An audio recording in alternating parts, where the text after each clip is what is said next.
share a personal story, which is about 20 years back, unrelated to technology, but very related to falling in love with the customer's problem.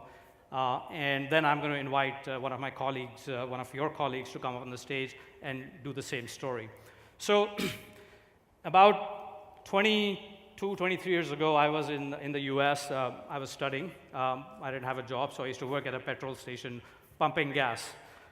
So one day, this gentleman came in his car. It was a very high, kind of a bad weather day, a lot of snow coming.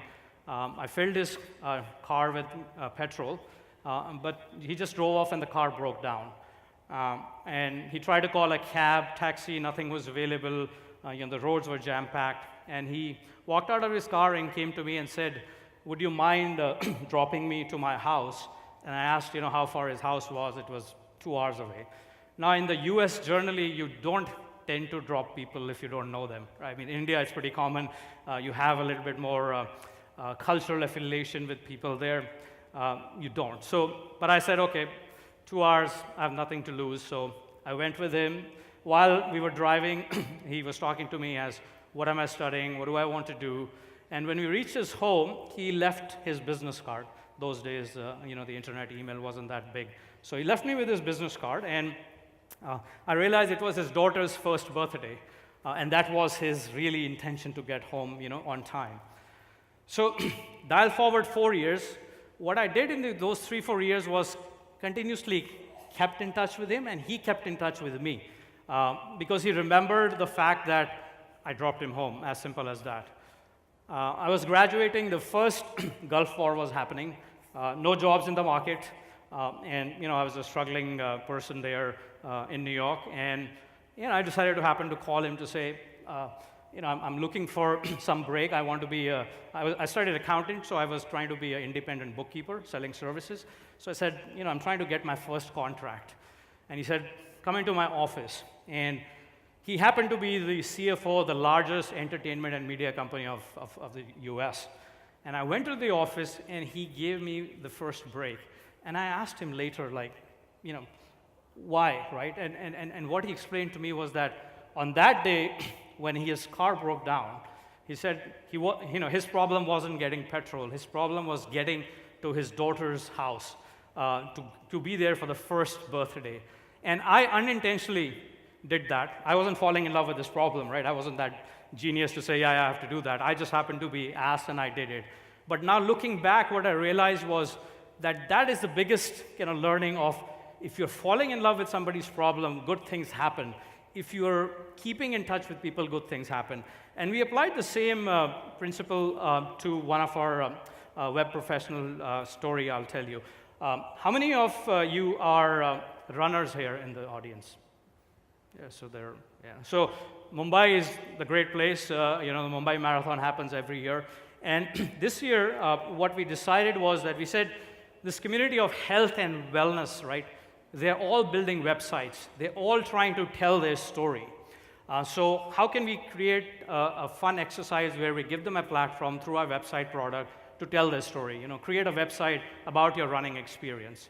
So we took a stall at the Tata Mumbai Marathon, and we needed to find somebody who could help us there, talk to these thousands and thousands of people, right? Those of you who know Mumbai Marathon, I don't know, 30,000 people run. So we were expecting a lot of people to come, and we contacted Sajal, who's one of the web designers out of Delhi, to say, hey, we're doing this small experiment. Would you like to volunteer time and come? There is no guarantee of revenue. There is no guarantee of anything, except we are trying to learn about the problem of these customers, why they're coming online, and what will enable them to come online. And Sajal said, yes, I will come. He left his work for 3 days, was parked at our booth, spoke to about more than 3,000 customers, followed up with about 1,500 customers, personally called 750 customers, and he left, right? He left with no big check of revenue, and he was back in Delhi. And dial forward 3 months, today, Sajal has created one of the largest vertical for himself of serving health and fitness professionals, because all these people who came there were so touched by his passion for understanding the problem as to why do you want to build a website? What are you going to do with this website? What kind of story do you want to put? Do you want to build a business or is it a passion website? And the word just spread around. And that was a great example of him falling in love with the customer's problem and business coming thereafter. So with that, let me invite Sajal on the stage. I know he's sitting somewhere up front. Sajal, if you may, please come on the stage.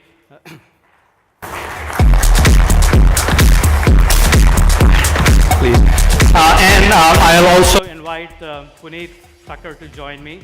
Stephen had mentioned about Puneet in his presentation.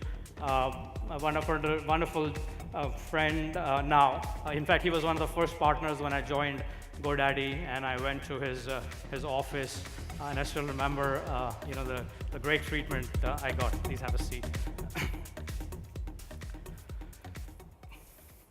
So thank you, Puneet, and thank you, Sajal. So what I'm going to attempt to do now in this conversation is we listed the three problems about about what you guys face, about skills development, about how to differentiate yourself, how to kind of unpack that astrological customer about what they say versus what they want versus what they do. So let me start off with Puneet in sharing his story, about how he fell in love with his customer's problem, 1997, if I'm correct. Yeah. Yes. So, hello. So it all, started with a purpose. Yeah. So today I have, when you enter my office, there's a purpose written of the Shivami. So the purpose of Shivami is to make positive change into the lives of the people we connect by offering them solutions and services which bring profit and happiness for us, right? So way back, I remember spam was a major problem. Happened to visit one of my old customers, so very senior gentleman. He was dictating something to his secretary, and I was a web designer back then. I was sitting with him, and one email came on his Outlook, and that was a explicit email which he could not sustain or see because his young secretary was standing next to him. And he said that, if you get me a solution to this, I'll pay you anything. And I was like, wow. So I tried with one email solution, didn't work. Second, didn't work. Third, he said, either you do it or get out. I was like, okay, I need to figure out something. And I figured out that, the best spam engine was provided by X provider. I said, I want to try this out. I'm not sure whether it will work. And it worked. I got paid handsomely. So I solved his problem. I got paid handsomely. And that was the purpose which so I made a positive impact in his life. At the same time, I got profit for myself. And then I realized that there are so many people like him. Reach out to them, next. Deep down, I decided that let me be number one in that in India. And today I am. Wow. Awesome. And just to add some color, so when I visited Puneet for the first time, he made me walk through these 2-3 floors and specifically took so much time to explain me his mission statement. Now everybody has a mission statement nowadays, but what you do with it is important. How do you put it, embed into your employees important. And I was just amazed at the number of touch points you walk through the office. You can't miss the mission statement, and how it reminds employees that they come every day to do something larger than themselves. So, Puneet, a great story. Sajal, we talked about Mumbai Marathon and the 3,000 people bombarded on you. Just share us, some more experiences on that as to what made you, first of all, we called you, we said, okay, volunteer time. What made you decide to do that, and just your journey from there? So I got this opportunity from GoDaddy to attend a marathon event where IT company is participating. So first I thought an IT company in a marathon. So I decided to how I can interact with the customer there. Who is my customer there? And then Nikhil explained me the opportunity. This is the health vertical. So I went 4 months ago in January. Then I met almost 3,000 people in 3 days. I left my office for 4 days. There is no guarantee that I'll get the revenue or not. So I came back to Delhi and I started sending emails and WhatsApp messages to those customers. We got leads in the marathon event. So out of those emails, almost 43% we got open rate in email, and almost 23% we got WhatsApp responses. So I guess it was not 100%, but I tried. So I made a point there, and I started reaching out to health, nutrition, and doctors, clinics for this health vertical. So for me, I believe so. This is the new vertical, the health vertical. So now I'm working with few clinics and doctors in the health verticals. So for me, this is always, I'm always passionate about meeting new customers, learning about their requirement, what they want, how I can execute their problem, and how I can solve their problem actually. Yeah, thanks, Sajal. And I get a lot of calls on the folks from that marathon to say, hey, was he a GoDaddy employee? That's what they thought because there was time commitment. So, great testimony. Puneet, one of the things we talked about is the challenge around skills development, right? And you probably have gone through that journey to where you are now. And it's such a easy problem to talk about, such a difficult one to crack, especially, when you're a small business. Just, help us share some learnings as to what and how, you do for your employees and even for yourself. So when I entered the IT industry in '97, I was a multimedia designer. Today, my company is a cloud service provider. And every 5 years, I kind of have changed my business model around the latest technology. And the way I look at it is, if I am a leader, right, of my own team, right, I need to be ahead of them because leaders have followers. And I always make sure that every evening, whether I'm sitting in front of the television or doing anything else, I figure out something new to read, some new technology, and then I go and share that same with my team, tell them, play with it. Yeah?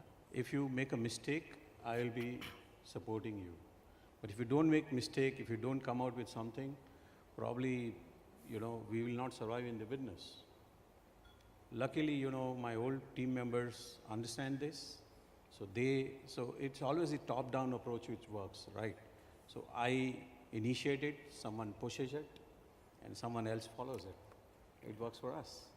And again, SMB, we have a typical challenge of not able to retain the employees, right? So we teach them, they become smart, they either start their own business or they kind of, go somewhere else. I don't even worry about them. Because as long as I'm a leader, if someone thinks that I'm a leader, he will follow me, whether he's part of my team member or not my team member. I have my ex-employee being supported by me. They come back to me saying you need to work on this, and I get a lot of opportunities from them.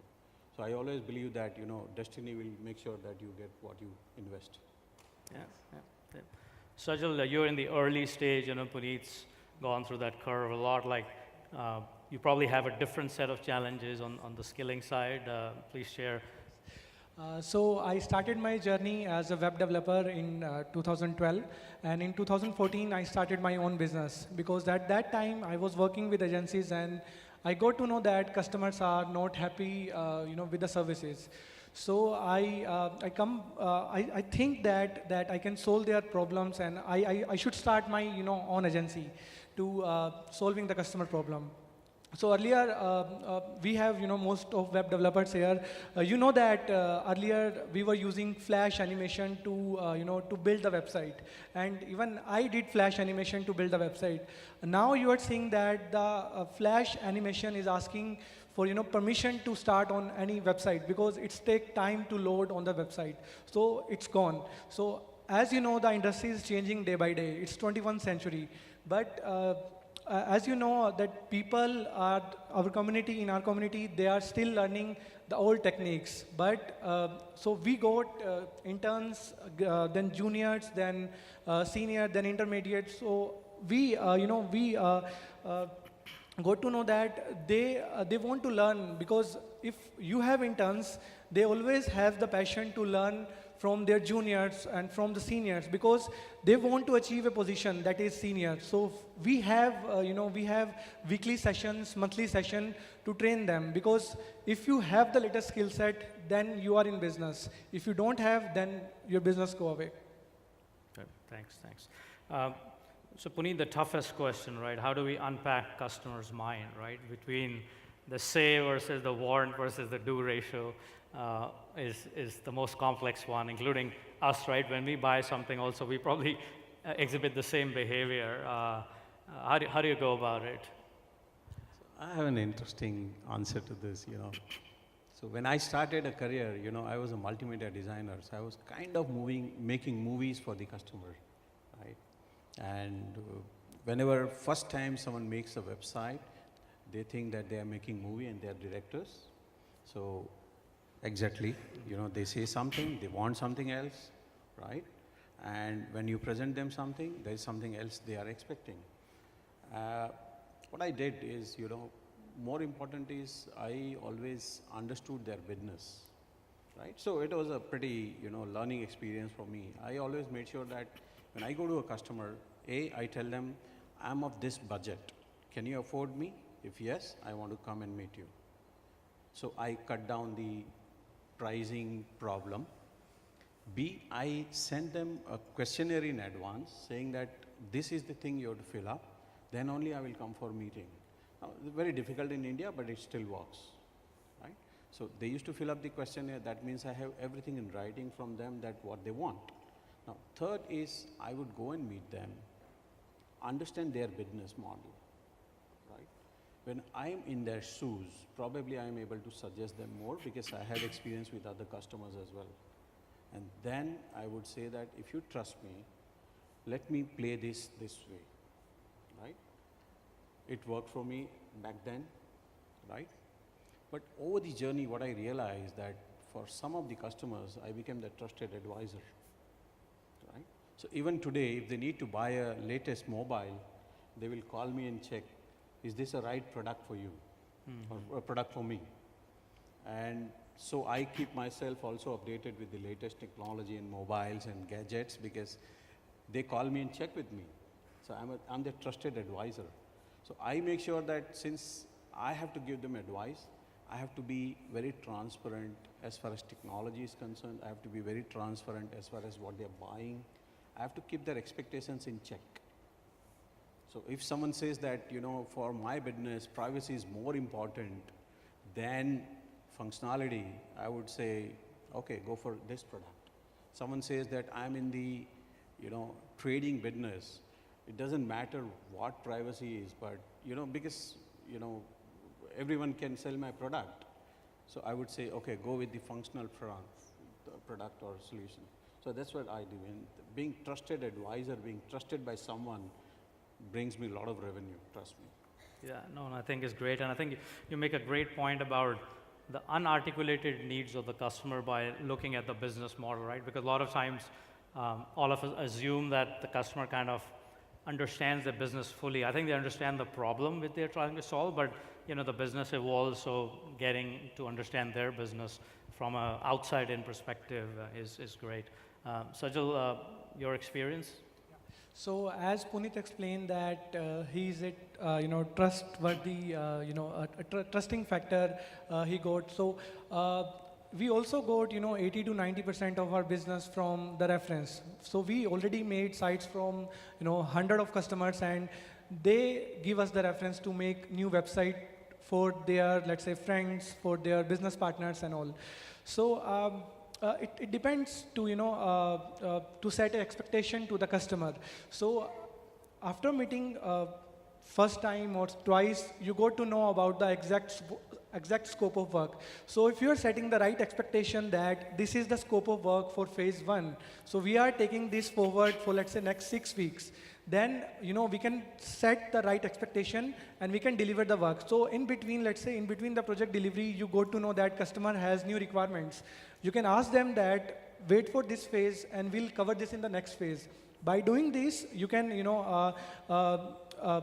get customer convinced about the next phase, and customer can be, agreed with your scope of work that you already share. So we took the sign off before, proceeding with the work.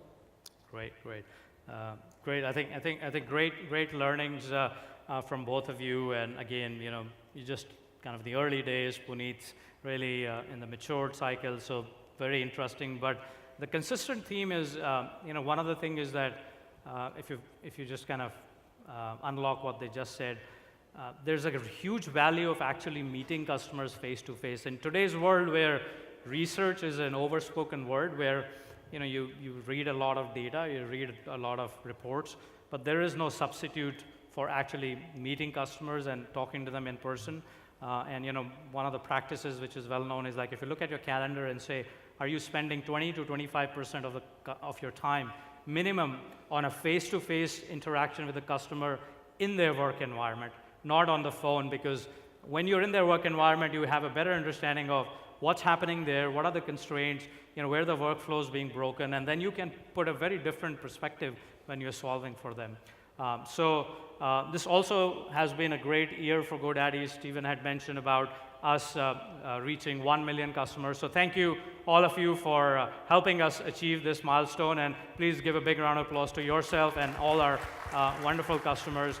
And I'm going to just end on a note to say that it's not about how good we are, but how great we all can be. And this, again, reinforcing the fact that this is the most passionate, the most hardworking, and the most resilient community we have. So let's look forward to the next year, and please come to GoDaddy booth and let's have more conversations. And I'd love to get feedback on these three themes when you get a chance to come to our booth about, how can we help you on skills, how can we help you differentiate, and how can we help you unpack the customer. So thank you very much.